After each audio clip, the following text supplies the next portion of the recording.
Bom dia a todos os irmãos. Com mais força, já sabem que eu gosto sempre de ver os vossos sorrisos e a vossa força desde manhã. Bom dia a todos os irmãos. Bom sábado. Queria que levantassem as mãos quem está feliz por estar aqui na Santa Casa do Senhor esta manhã. Amém por isso, é bom ver os braços todos levantados, os vossos sorrisos nos rostos. E para começarmos a escola sabatina desta manhã, vamos entoar as estrofes do hino número 10. Louvemos o Rei. Hino número 10.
Agora de joelhos vamos orar.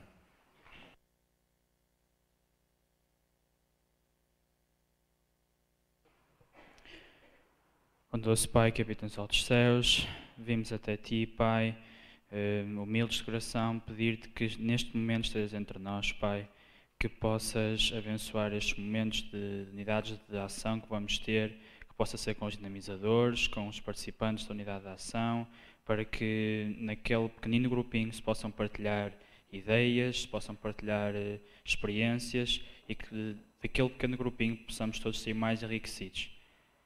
Pai, abençoa o resto do programa que vai decorrer hoje. É o que lhe peço, agradeço em Jesus. Amém.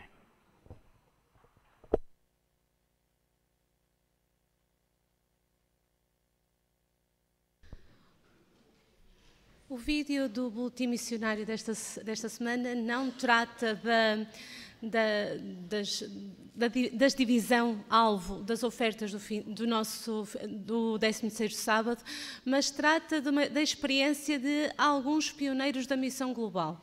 E é interessante, ao ver este vídeo, vamos ver e relembrar que o Evangelho abrange todas as pessoas deste mundo, mesmo com costumes diferentes de nós, mesmo com um aspecto diferente do nosso, que se calhar quando olhamos a nossa primeira reação é estranhar ou achar alguma graça. O Evangelho abrange todas as pessoas deste mundo, o amor de Deus dirige-se a todas as pessoas deste mundo. E hoje vamos então ver um vídeo sobre o trabalho dos pioneiros da Missão Global com uma tribo, a tribo Maasai, que é uma tribo africana.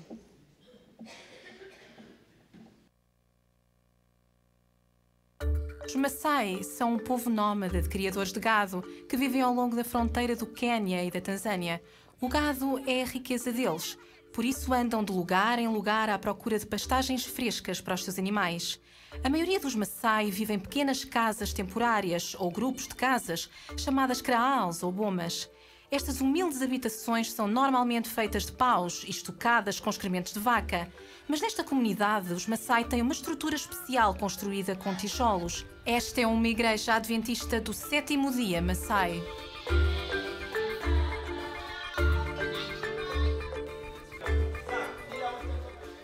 As pessoas desta aldeia estão felizes por terem descoberto um Deus que as ama.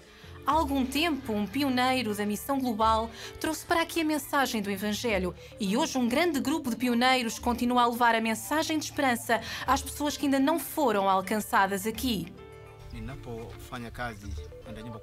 Ando a pé de casa em casa. Quando chego a uma casa, convido todos a se juntarem a mim. Na cultura Maasai, o costume é que quando alguém chega, todos se reúnem. E normalmente chamamos para debaixo de uma árvore. Quando se chega a uma aldeia Maasai, temos sempre de procurar o ancião, que é o líder. Saudamo-lo calorosamente e conversamos de coisas comuns para assim dar início a uma verdadeira amizade. Depois de estarmos familiarizados, então apresentamos a razão por que estamos ali. E o chefe dará a sua autorização para visitar as casas e ensinar as pessoas da aldeia.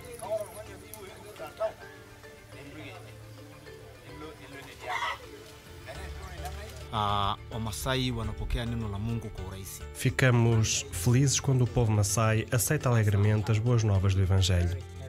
As mulheres são um grupo especial. Quando se estuda com elas, normalmente aceitam a Bíblia e os seus temas de coração aberto. Oramos fervorosamente pelas pessoas com quem trabalhamos. Oramos por nós mesmos para que Deus nos capacite com o seu poder. Também oramos por tato e capacidade que nos permitirão servir. Depois de orarmos, sentimos-nos confiantes de que a obra de Deus prosseguirá com êxito. Os pioneiros da Missão Global são enviados para implantar novos grupos de crentes entre as pessoas que ainda não foram alcançadas. Eles escolhem um caminho difícil, caminham longas distâncias, enfrentam secas severas e debatem-se com recursos limitados. Nesta região, por vezes, enfrentam culturas e dialetos diferentes que são um desafio para o seu trabalho. Mas os pioneiros da Missão Global prosseguem, pois sabem que não estão realmente sozinhos. Ao contrário de outros lugares aqui no norte da Tanzânia, este grupo de pioneiros encontra força ao se apoiarem uns nos outros, com encorajamento e amizade. Alguns homens implantaram igrejas há 16 anos, enquanto outros acabaram de chegar. Embora possam ter as suas diferenças, partilham um objetivo comum. E quando lhes perguntaram quem quer estar no céu,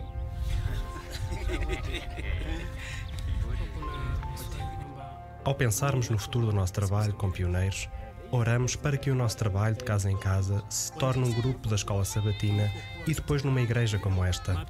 Mas que basicamente Deus prepare os corações para o céu e que Ele prepare os novos crentes como discípulos para conquistarem outros.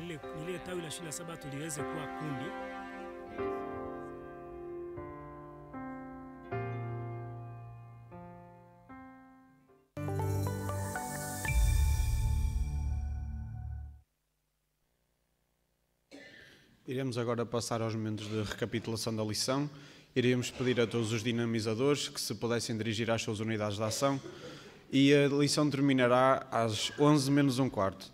Iria só também pedir mais um pequeno favor que, quando estiverem na lição, para além dos momentos de oração e da recapitulação, pudéssemos ter o volume o mais baixo possível, de maneira a podermos ouvir todos uns aos outros e não tínhamos de falar muito alto. Uma boa lição a todos.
Para a direita, para a minha esquerda.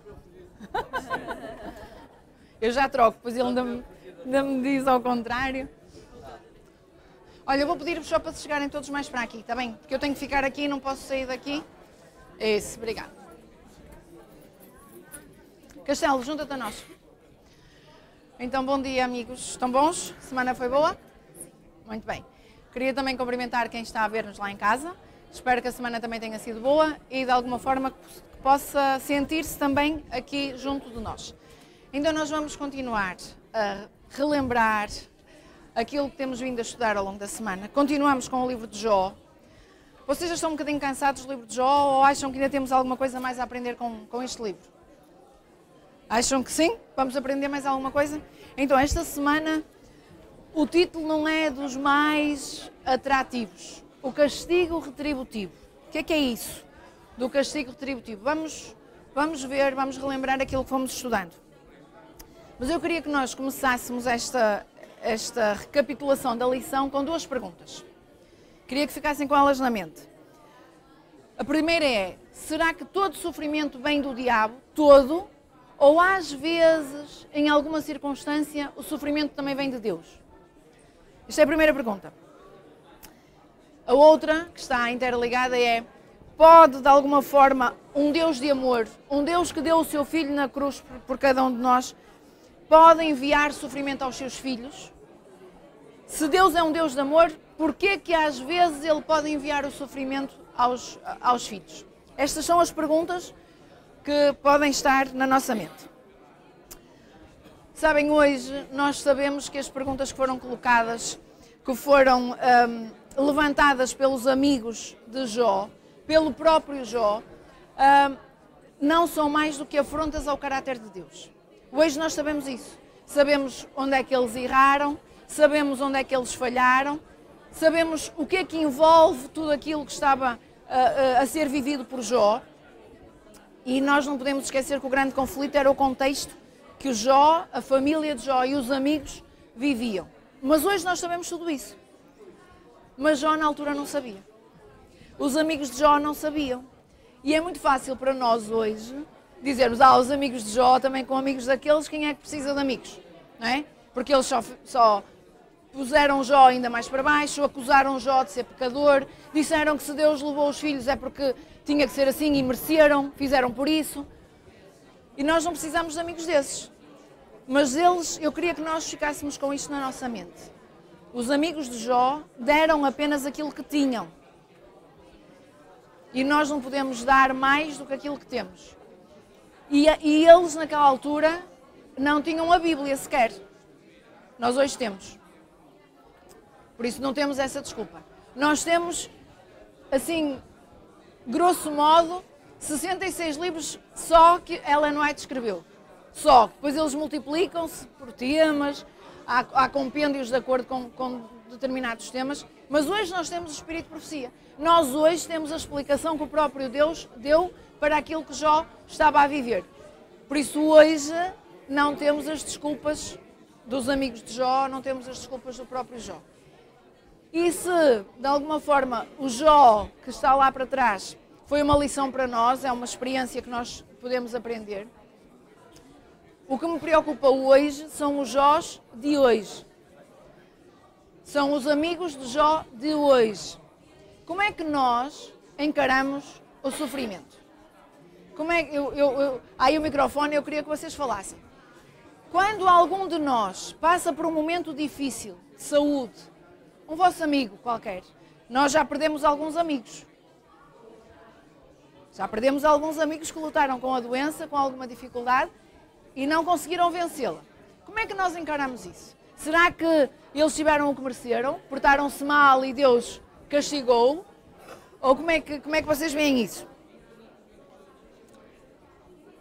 Raquel, se me dás licença, eu acho que o sofrimento humano ocorre desde que houve pecado, entrou pecado no mundo.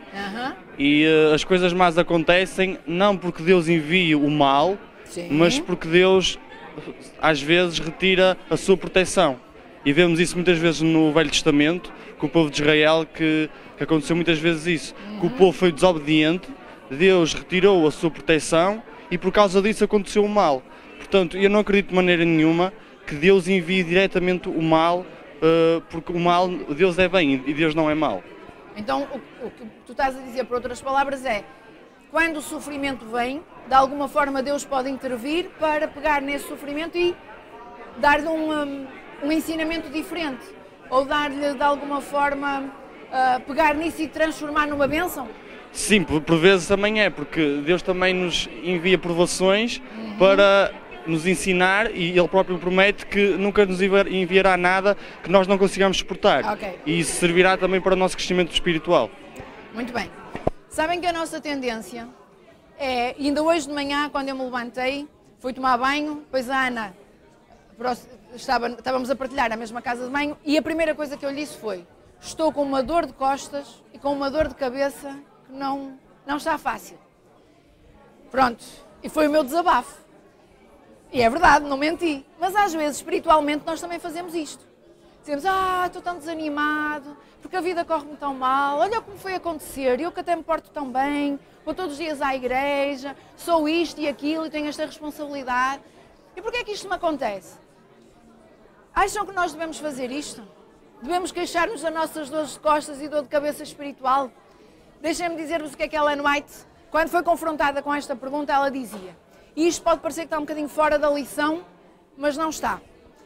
Então Ellen White, quando lhe perguntavam, a senhora fica desanimada por vezes quando está sob provação? E Ellen White viveu ou não viveu momentos de provação? Ela perdeu filhos também no meio desta azáfama que é a vida e no meio desta correria de ir a tantos sítios para pregar. Não, respondia ela. Há um tempo para o silêncio, um tempo para guardar a língua como que um freio. E eu estava decidida a não preferir palavras de dúvida ou de trevas, a não levar sombra alguma àqueles com quem me achava associada. Disse ela a ela própria, suportarei o fogo do refinador, não serei consumida. Quando eu falar, falarei da luz, falarei da fé e da esperança em Deus, falarei da justiça, da bondade, do amor de Cristo, meu Salvador. Falo-ei para dirigir a mente dos outros para o céu e para as coisas celestiais, para a obra de Cristo no céu por nós, a nossa obra por Ele na terra. Porquê é que é perigoso nós falarmos sobre as nossas dificuldades, os nossos desânimos espirituais? Mas então não podemos falar uns com os outros? Não podemos dizer, olha, eu hoje estou um bocadinho mais em baixo, ora por mim.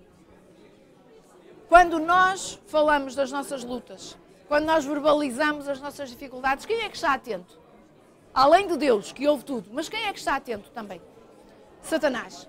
E Satanás vai pegar nessas nossas fraquezas, nessas nossas dificuldades, nessas nossas lutas e vai pegar nisso para, de alguma forma, nos levar a duvidar de Deus, nos levar a questionar, será que não foi Deus que colocou isto na minha mente? Eu gostava que nós ficássemos... É verdade que eu posso dizer à Esther, olha Esther, eu estou com uma dificuldade, por favor, ora por mim. Mas eu não preciso estar ali a contar os pormenores todos. E ela vai orar por mim, ela não precisa saber o que é que está a acontecer na minha vida, vai elevar essas orações ao trono da graça e juntas estaremos mais fortalecidas no Senhor e o inimigo não sabe qual é a minha dificuldade para pegar nela e transformar em dificuldade maior. Querias dizer alguma coisa, Nádia? Então diz-me. Queria só partilhar então uma das minhas opiniões e uma coisa que eu me lembro quando acontecem essas más situações. Então, quando acontecem essas más situações, não é? Eu alegro-me a Deus e dou-lhe graças porque eu sei que se essas coisas más não me tivessem a acontecer, quer dizer que eu já estou do lado de Satanás. Então, aí... Satanás já não precisa de me estar a tentar, porque já estou no lado dele, já estou na vida, não é? Que ele quer para mim. E aí, apesar... Claro que Deus vai tentar sempre ir buscar-me, não é? Mas pronto, eu fico alegre e fico grata a Deus por ser tentada.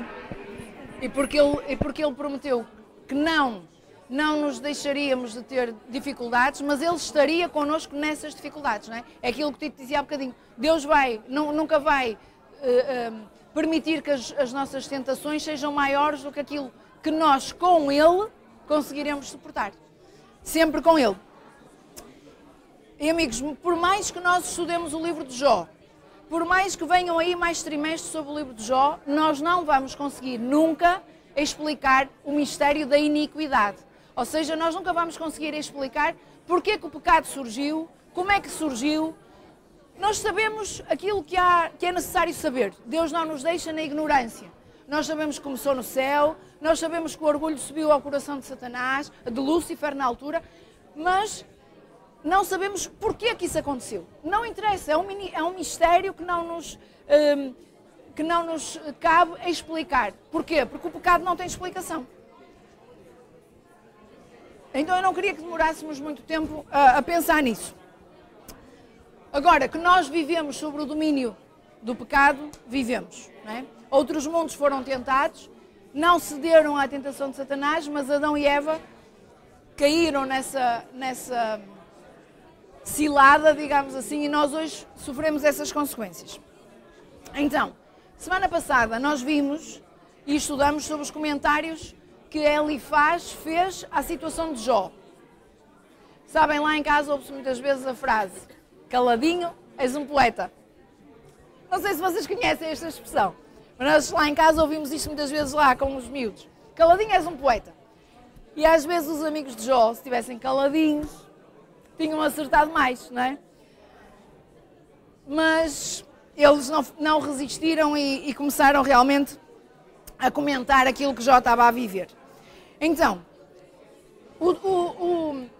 o discurso de Elifaz de semana passada foi um discurso positivo, ou já foi um discurso cruel, destituído de amor, a pôr Jó ainda mais de rastros, mais em baixo. Sabem que nós somos peritos a fazer isso, nós seres humanos. Nós, hoje, amigos de Jó de hoje, somos peritos. Enquanto uma pessoa já está caída, nós ainda conseguimos ter a capacidade de ainda pôr mais para baixo. Porque nós somos os donos da verdade. Porque nós sabemos. Porque nós estudamos a Bíblia. Porque nós sabemos muito disto, de tudo o que implica o grande conflito. E às vezes, caladinhos, estaríamos a fazer um melhor papel. Então, o Elifaz fez o que fez. O Jó. Como é que Jó reagia? O Jó alguma vez acusou Deus? Alguma vez Jó acusou Deus diretamente? Acusou ou não? Não. Jó nunca acusou Deus diretamente, nem indiretamente. Ele só perguntava, mas porquê, Senhor? Mas porquê? Não numa de acusar, não numa de questionar, mas para, de alguma forma, tentar entender. E de tal forma o desespero de Jó foi tão grande que ele desejou o quê? Morrer. Nunca pensou em suicídio, que é uma coisa diferente. Desculpem. Jó desejou morrer para acabar com o sofrimento que ele estava a viver. Nós não conseguimos imaginar, amigos. Mesmo que a gente diga, nós que somos mães, que digamos, eu consigo imaginar a dor que é perder um filho, ainda assim não conseguimos. E Jó perdeu muitos, Jó perdeu 10. Tudo no mesmo dia. Perdeu os 10 filhos, perdeu os bens, perdeu os amigos. A relação com a mulher ficou muito fragilizada também com toda aquela dor. E quando Jó, de alguma forma, pergunta ao Senhor, mas eu não entendo. Bem, o amigo Bildade, cheio de... que fica muito indignado com aquilo que Jó diz, e então ele vai dar uma lição a Jó. Porquê? Porque Bildade era um homem de Deus, era um bom cristão. Hoje em dia seria um cristão que vinha todos os dias, todos os sábados à igreja. Ele sabia muito daquilo que estava a falar. Então, o que é que nós encontramos em Jó, capítulo 8, nos primeiros 6 versos? Diz assim, então Bildade, não é? Para defender Deus, Bildade diz, até quando, Jó? Até quando falarás tais coisas? E as razões da tua boca serão qual vento impetuoso? Porventura, perverteria Deus o direito e perverteria o Deus Todo-Poderoso a justiça? Reparem no que ele diz, ele não é nada meigo. Ele diz, se os teus filhos pecaram contra Deus, também Deus os lançou na mão da sua transgressão. E agora vem a receita do sucesso. Bildade é fantástico, ele faz tudo. Ele diz, Mas se tu de madrugada buscares a Deus e ao Todo-Poderoso pedires misericórdia, se fores puro e reto, certamente logo despertará por ti e restaurará a morada da tua justiça. O que é que Bildade está aqui a destacar? O que é que ele diz?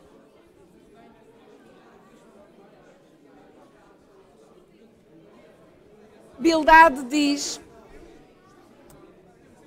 imaginem o que é, vocês estarem a sofrer. Como vocês não são pais, eu vou pôr a situação na questão dos namorados. Vocês estão destroçados, os rapazes estão destroçadíssimos, porque aquela miúda, aquela que vocês gostam mesmo, aquela que faz parar o trânsito, aquela que vocês acham que é, aquela que Deus escolheu para vocês, de repente ela acorda para a vida e percebe que não é com vocês que ela quer ficar. E vocês ficam como, rapazes?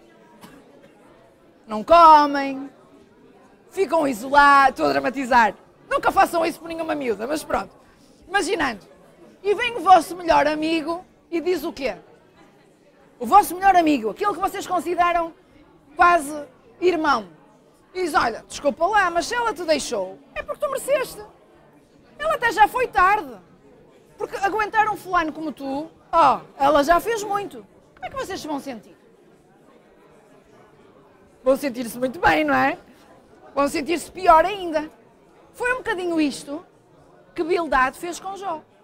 O Jó disse, se os teus filhos morreram, Deus sabe o que está a fazer. Deus é um Deus justo, Deus é um Deus reto, Deus não erra, e se Ele levou os teus 10 filhos, é porque eles fizeram por isso. Lembram-se lá no início do livro de Jó, o que é que Jó fazia em relação aos filhos? Os filhos davam-se todos bem, recordam-se, e eles faziam banquetes na casa uns dos outros, convidavam-se uns aos outros, viviam como uma família coesa, e Jó levantava-se de noite e fazia o quê? Levantava holocaustos, sacrifícios, não vá aos filhos terem cometido algum erro, sem até terem a noção de que isso os pudesse afastar de Deus. Então os filhos de Jó eram ou não eram filhos de Deus? Jó intercedia ou não intercedia por eles? E agora vem um amigo dizer que se os 10 filhos de Jó morreram, é porque Deus sabe o que faz. É porque eles mereceram. Bildade errou completamente. Amigos, mesmo que a verdade fosse esta, mesmo que a miúda que vos abandonou fizesse muito bem em pôr-se a milhas, mesmo assim, há verdades que nós não devemos dizer. Mesmo que fosse verdade, eu não estou a dizer que o Bildade pensava era verdade. Eu não estou a dizer que o facto da amiga fugir, da vossa namorada fugir, seria bom. Mas mesmo que fosse verdade, há verdades que nós não devemos dizer. Mas nós conhecemos ou não conhecemos? Vivemos nós ou não vivemos alguns momentos e dizemos, eu não tenho papas na língua. É para dizer, é para dizer. Custa a quem custar. Doa a quem doer. A verdade do Senhor é esta. E nós defendemos-nos com a verdade do Senhor. Não é a minha verdade. Não é a verdade que eu vejo. É a verdade do Senhor. E pela verdade do Senhor, muitas vezes, nós fazemos guerras enormes. Para quê? Para tentar defender o nome e o caráter de Deus. Deus precisa que o defendamos, irmãos? Deus precisa da nossa defesa? Não. Lamento desiludir-vos, mas Deus não precisa de que eu o defenda para nada. Deus precisa que eu viva de acordo com os princípios que Ele incutiu na minha vida. Não precisa que eu o defenda. Mas às vezes nós caímos nesta tentação de queremos mostrar, queremos ensinar os outros, queremos mostrar que o nosso Deus é um Deus reto, é um Deus justo, nem que para isso tínhamos que passar com um cilindro por cima da vida do outro. Foi um bocadinho isto que Bildade fez. E o que é que ele diz mais? O Bildade depois dá a receita para o sucesso. Íamos ali à FNAC, na zona de livros de autoajuda, encontraríamos um livro de Bildade para aqueles que passam momentos difíceis. Estaria lá assim em letras garrafais. Autor, Bildade, entre parênteses, amigo de Jó. O que é que ele diz? Ele diz, se tu buscares, está lá nos versos 5 e 6, mas se tu de madrugada buscares a Deus e ao Todo-Poderoso pedires misericórdia, se fores puro e reto, certamente logo despertarás por ti e restaurarás a morada da tua justiça. O que é que o Bildad está a dizer? Está a dizer o quê? Que a prosperidade, o sucesso, dependem de cada um de nós se portar bem. Se tu te portares bem, se tu fores uma boa menina, Nádia, se tu obedeceres à tua mãe e ao teu pai, se tu te portares bem na escola, se tu não copiares na escola, se tu não faltares à reunião de oração, então o Senhor irá fazer prosperar. A nossa prosperidade espiritual depende de nós. Eu vou fazer, nós, queridos, nós de alguma forma,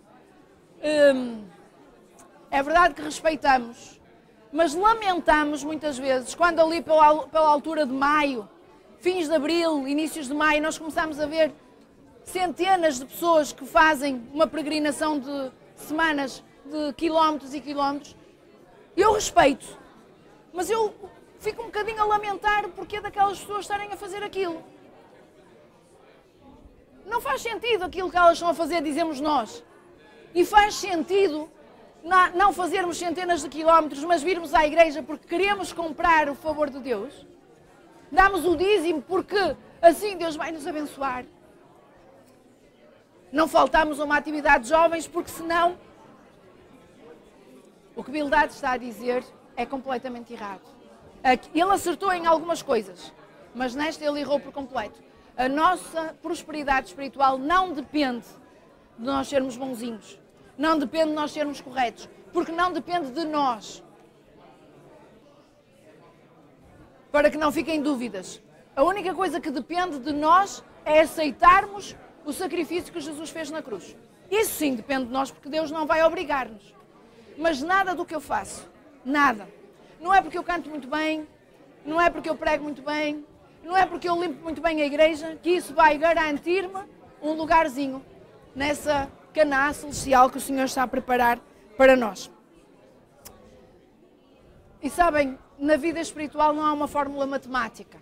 Na matemática nós sabemos sempre que 2 mais 2 são 4. Eu já não fui para a tabuada. A adição é simples. 2 mais 2 é 4. Mas muitas vezes, pensem nos vossos relacionamentos.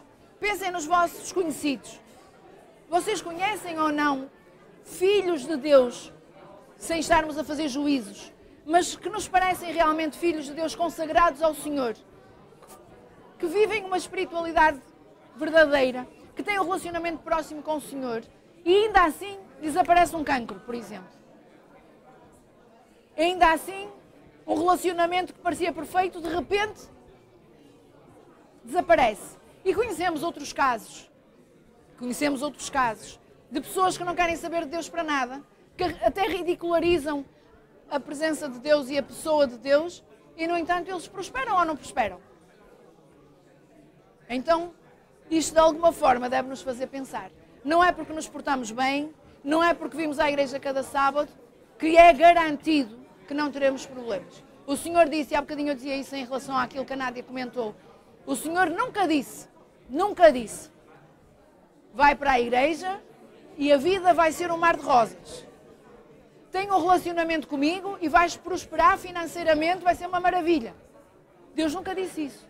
Deus disse sempre, as aflições que tu viveres na tua vida, que são inerentes ao facto de estares neste mundo, que são inerentes ao facto de estares no meio deste grande conflito, ainda assim, nessas dificuldades eu vou estar contigo. Foi isto que o Senhor prometeu. Diz, olha o microfone. Diz. O que eu ia dizer é que eu acho que nós cada vez que vamos aproximando de Deus, Deus até nos promete que nós seremos tentados.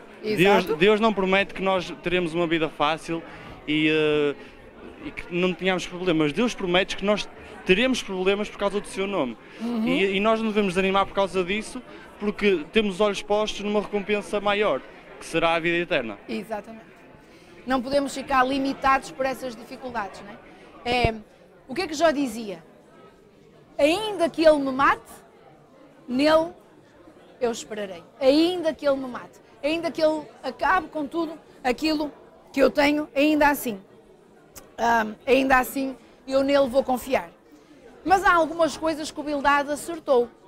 Porque ele disse, também no mesmo texto que nós lemos, ele disse: porventura perverteria Deus o direito e perverteria o Deus Todo-Poderoso a justiça? Ou seja, mas será que Deus vai contornar a lei conforme lhe dá jeito? Isto é o que nós sabemos fazer muito bem, não é? Isto é o que os advogados, de alguma forma, sem querer ofender a classe, eu é que não me revejo nessa profissão, mas eles têm a capacidade de, na lei que existe, encontrar buracos, encontrar caminhos que podem, dentro da lei, que podem ir seguindo para defender esta ou aquela posição. Bildad conhecia a graça de Deus. O que é graça? O que é graça, irmãos? É um chavão da igreja. Mas o que é que vocês entendem por graça? Graça é uma coisa que nós temos que comprar, de acordo com o nome. Graça é um presente de Deus. É um presente. Nós até nisso conseguimos estragar as coisas. Porque eu dou um presente à Raquelita quando ela faz anos. E ela sente-se, entre aspas, na obrigação de me dar um presente quando eu faço anos. Mas Deus não é assim. Não é esta graça que Deus nos oferece, não é porque nós já tínhamos feito alguma coisa para merecer, não é porque no futuro nós vamos falar bem o nome dele, não, é uma oferta. E Bildad realmente só conhecia a lei. E sabem, hoje em dia nós temos duas vertentes muito fortes que nós encontramos na sociedade. Há uma vertente, é como se estivéssemos na rua. Uma rua bem asfaltada, tipicamente portuguesa, uma rua bem asfaltada, com as duas valetas nos dois extremos. E eu posso estar na valeta do legalismo.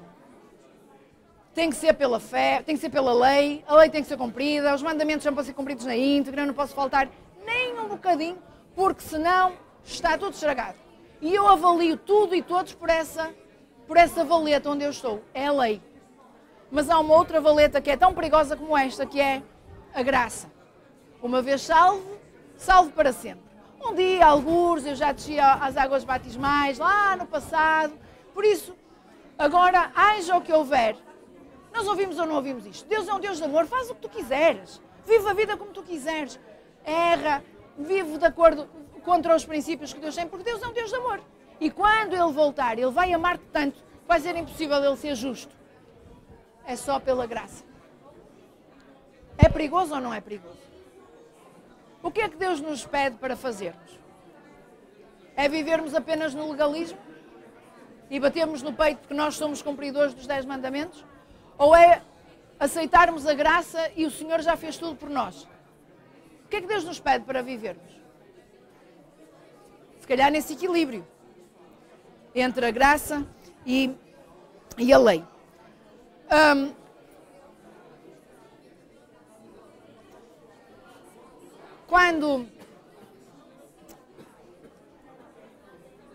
Quando entra, eles eram quantos amigos? 3, não é? Eles vieram mesmo em força. Eles vieram para apoiar o Jó a 100%. E quando nós encontramos estas frases assim, Jó 11:6, e se te fizesse saber os segredos da sabedoria, que é múltiplos em eficácia, pelo que, reparem nisto, sabe que Deus exige de ti menos do que merece a tua iniquidade. O que é que Zofar está a dizer a Jó? Estás a sofrer muito, perdeste tudo e todos aqueles que amavas, mas ainda assim, isso não é nada comparado com aquilo que o teu pecado merece. E Deus está a fazer-te sofrer. Jó, é verdade, Deus está a fazer-te sofrer, é o que ele dizia. É Deus que faz sofrer? Mas era isso que Zofar dizia. Deus está a fazer-te sofrer, mas porque Ele é um Deus de amor, não te está a fazer sofrer tanto quanto tu mereces. É isto que Zofar, numa língua de hoje, poderia dizer.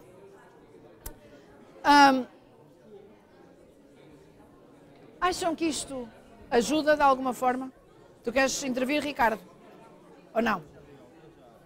Ok.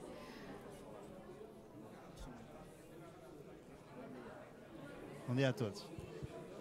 E eu vou falar dos três. Sim. Os três têm a mesma base. Sim, sim, sim. E houve um erro muito grave. Eu vou bocado era para dentro. Tens que ligar, parece.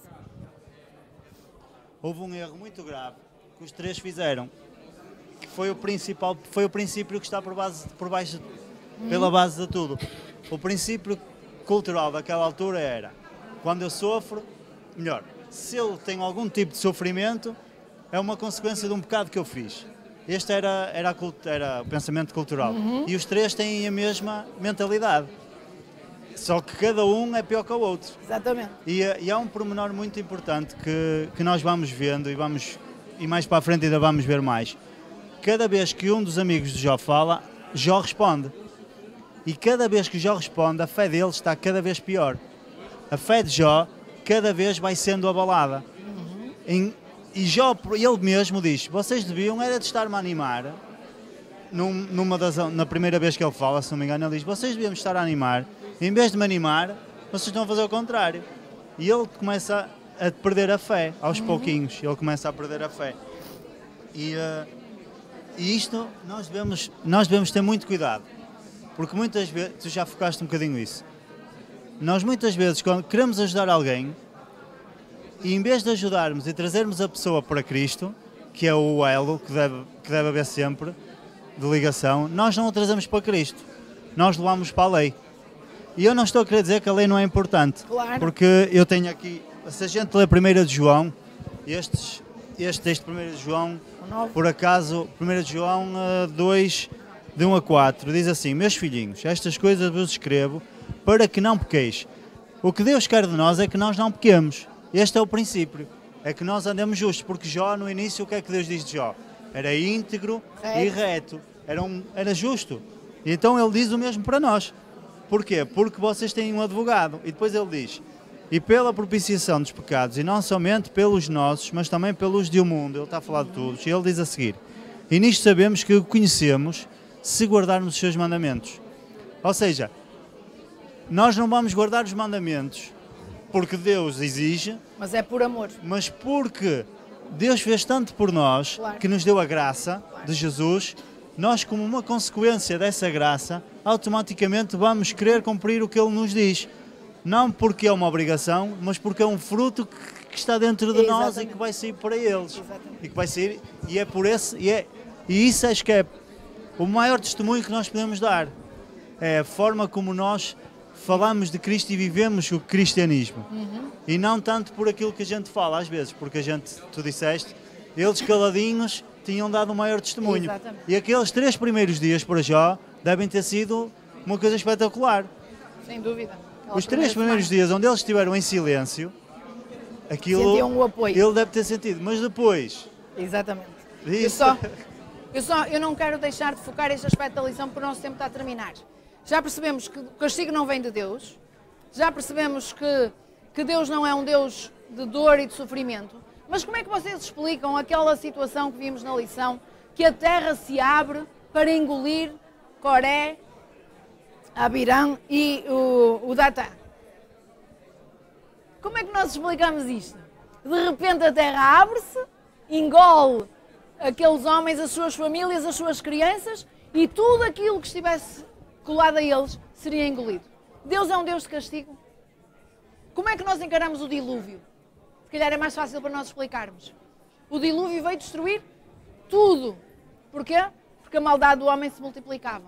Como é que nós explicamos o dilúvio? É um Deus austero? É um Deus que impõe a sua ordem? Quantos anos Noé pregou? 120. Cada martelada naquela arca era um lembrete, era um apelo de Deus àqueles homens e àquelas mulheres que viviam naquela altura. Quando o Senhor abre a terra e faz engolir todo aquele povo, não era porque era um Deus punitivo, não é porque é um Deus que castiga, mas é um Deus que na sua sabedoria, embora nós não entendamos, é um Deus que na sua sabedoria sabe que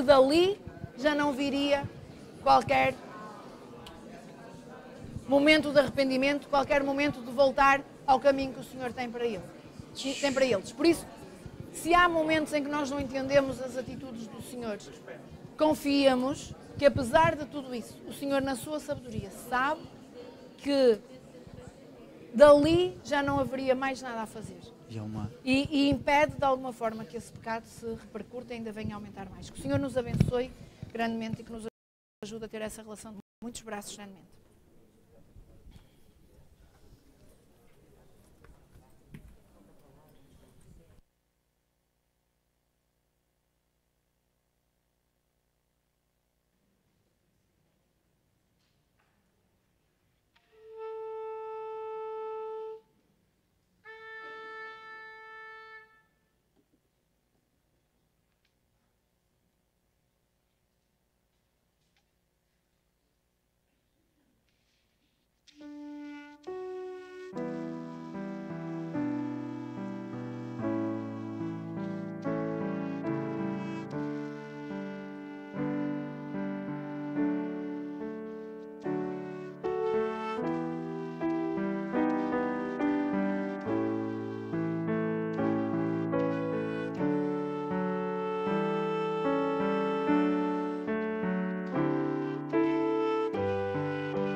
Agradecemos ao Simão e à Inês por este momento especial. Continuamos a pedir e acho que é sempre importante que venham aqui e participem, mostrem os vossos talentos para que também possam tornar este programa mais interessante. Agora vamos ouvir um pouco a Sandra, que tem algumas palavras para nos transmitir.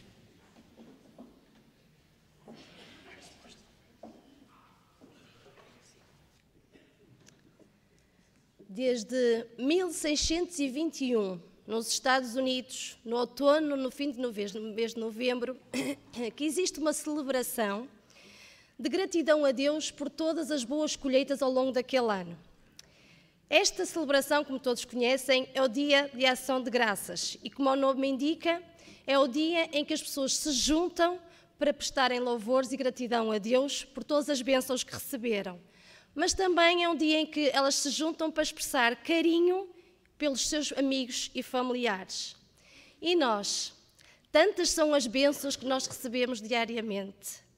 Estamos nós também gratos por todas estas nossas bênçãos?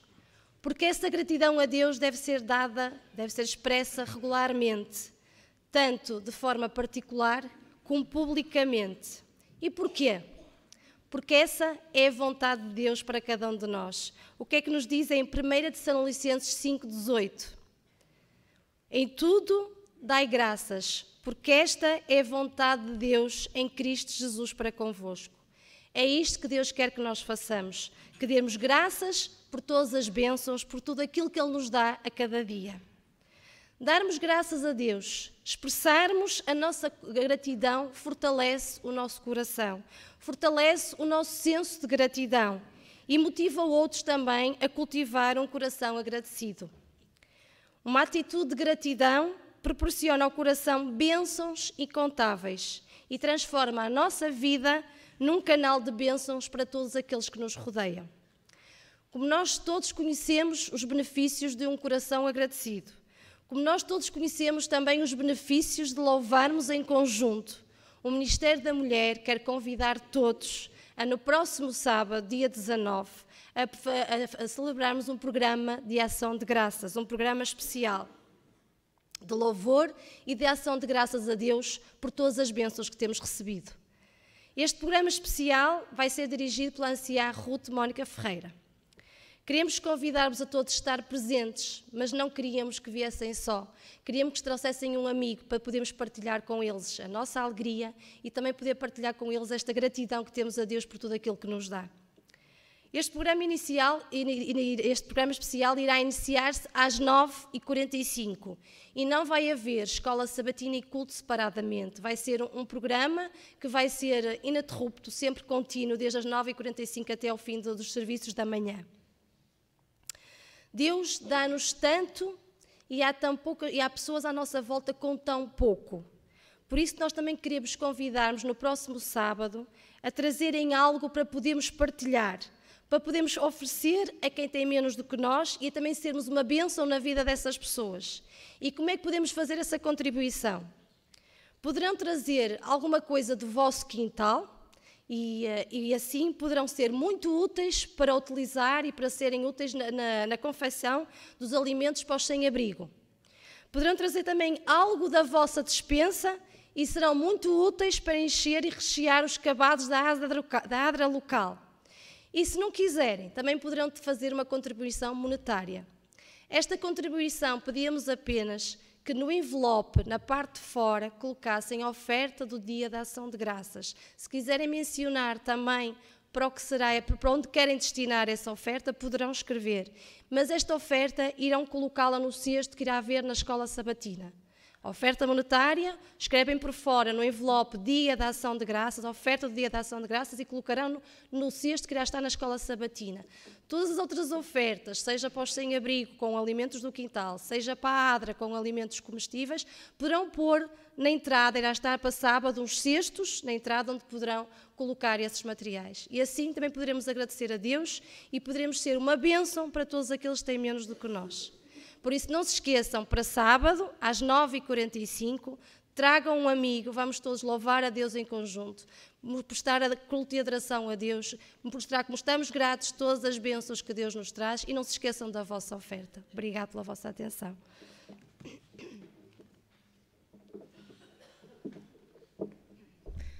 E já no espírito de ação de graças do próximo sábado, nós temos aqui uma oferta por graças recebidas de 20 €. Que Deus abençoe muito este doador. Só mais um pormenor relativamente ao programa do próximo sábado. Como a Sandra disse, nós vamos ter um programa de uns moldes um bocadinho diferentes do habitual. De vez em quando é importante quebrar a rotina.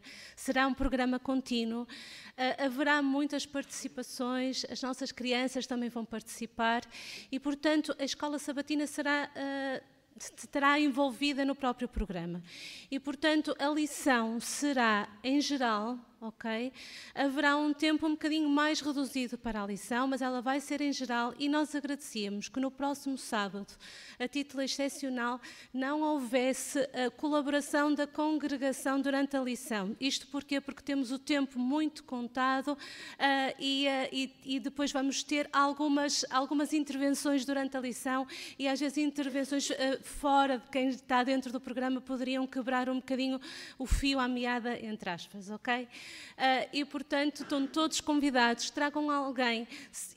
O grande valor deste programa será pela presença de cada um de nós e pelo senso de gratidão que nós expressarmos através da forma como estivermos na igreja, como sorrirmos uns aos outros, como cantarmos e participarmos naquilo que vai acontecer.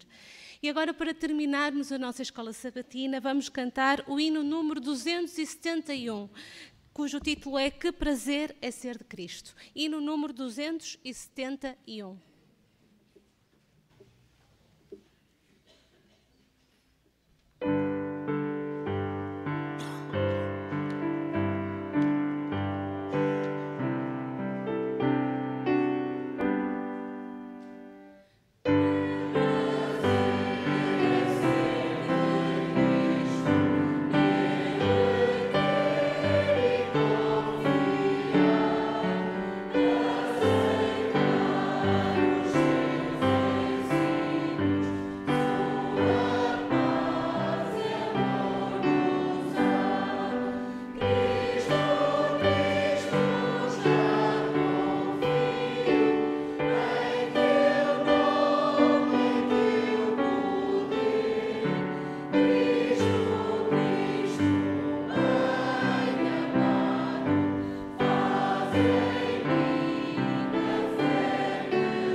Bom Pai, está nos céus, obrigado, Senhor, por estes momentos que aqui passamos, obrigado, Senhor, por tudo aquilo que recapitulamos da Tua lição.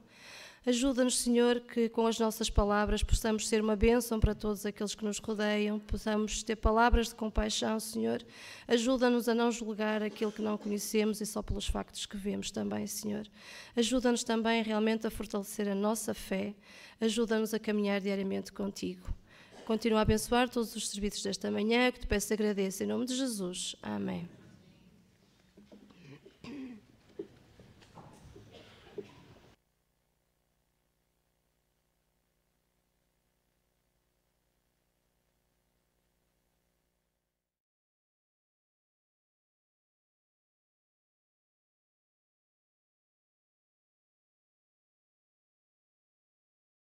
Os Maasai são um povo nómada de criadores de gado que vivem ao longo da fronteira do Quênia e da Tanzânia. O gado é a riqueza deles, por isso andam de lugar em lugar à procura de pastagens frescas para os seus animais. A maioria dos Maasai vive em pequenas casas temporárias ou grupos de casas, chamadas kraals ou bomas. Estas humildes habitações são normalmente feitas de paus e estocadas com excrementos de vaca. Mas nesta comunidade, os Maasai têm uma estrutura especial construída com tijolos. Esta é uma igreja adventista do 7º dia Maasai.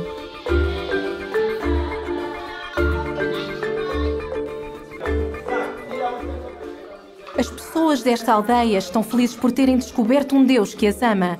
Há algum tempo, um pioneiro da e hoje um grande grupo de pioneiros continua a levar a mensagem de esperança às pessoas que ainda não foram alcançadas aqui. Ando a pé, de casa em casa. Quando chego a uma casa, convido todos a se juntarem a mim. Na cultura Maasai, o costume é que quando alguém chega, todos se reúnem. E normalmente chamamos para debaixo de uma árvore. Quando se chega a uma aldeia Maasai, temos sempre de procurar o ancião, que é o líder. Saudamo-lo calorosamente e conversamos de coisas comuns para assim dar início a uma verdadeira amizade. Depois de estarmos familiarizados, então apresentamos a razão por que estamos ali. E o chefe dará a sua autorização para visitar as casas e ensinar as pessoas da aldeia.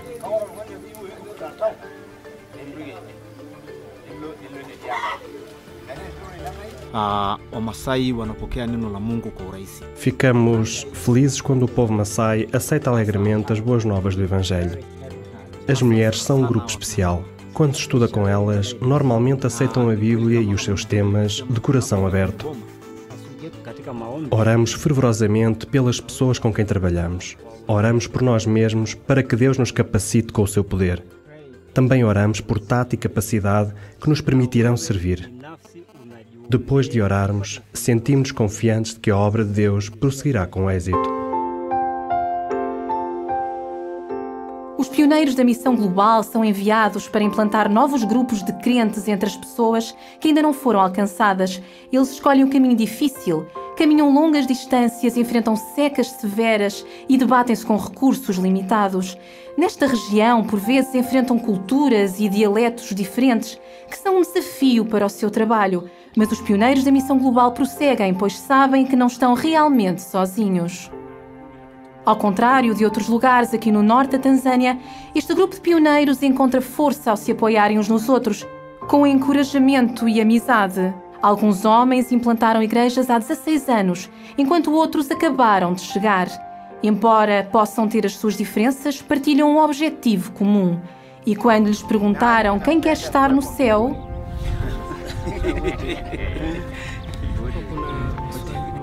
ao pensarmos no futuro do nosso trabalho com pioneiros, oramos para que o nosso trabalho de casa em casa se torne um grupo da escola sabatina e depois numa igreja como esta. Mas que basicamente Deus prepare os corações para o céu e que Ele prepare os novos crentes como discípulos para conquistarem outros.